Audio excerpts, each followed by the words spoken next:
Creating a dashboard in Power BI is essentially a matter of creating a number of different visualizations on a single page. However, there are some aspects of Power BI dashboards that are worth mentioning.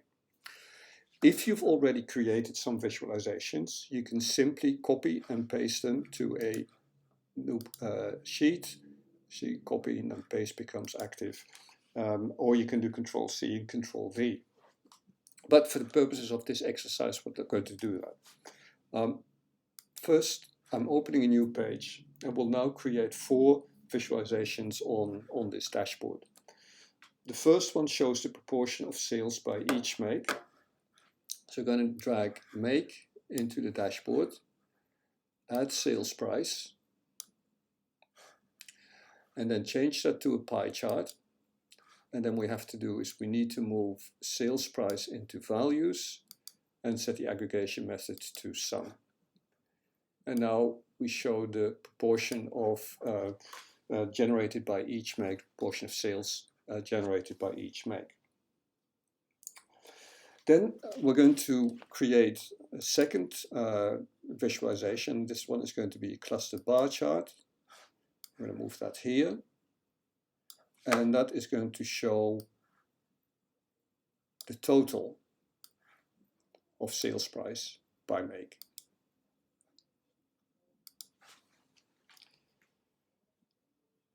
Then we're going to add a clustered column chart. So I'm going to click here, clustered column chart. And that's going to show by color the total sales price. Again, I have to change the aggregation method and make.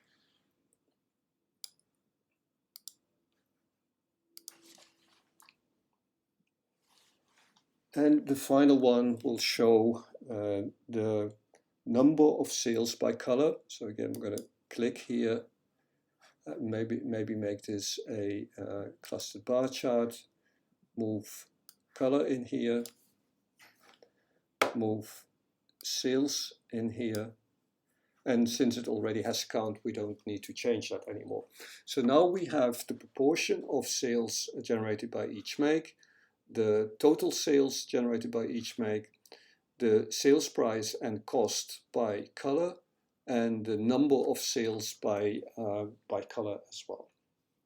Now we can tidy this up a little bit. So for example, if we click on this one, then go into the format your visual, then what we could do, go to bars, and if you want, we can change the color, maybe to red. Then we can do the same here. So we click on this again. The first one we make maybe orange, and maybe the second one we make brown or something like that. So again, you see how we can use the format pane to change the appearance of our visualizations. All of this is straightforward. But what is more interesting is that the Power BI dashboards are interactive in the sense that if I click on one of the bars or one of the segments, we'll see what happens. So I'm going to click on Rolls-Royce here.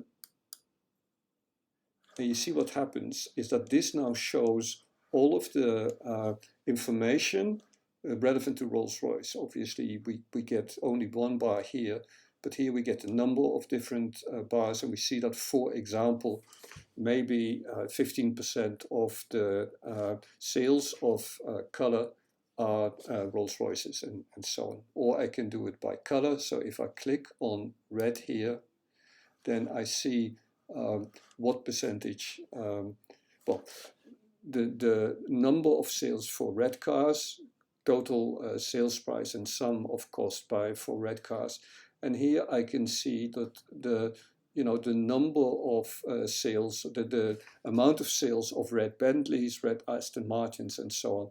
And this one is, shows the proportion of red cars by make. So that's kind of a neat way of changing things in the dashboard. If I don't want to filter by any of these, I just click anywhere in the dashboard and I get back to where I was.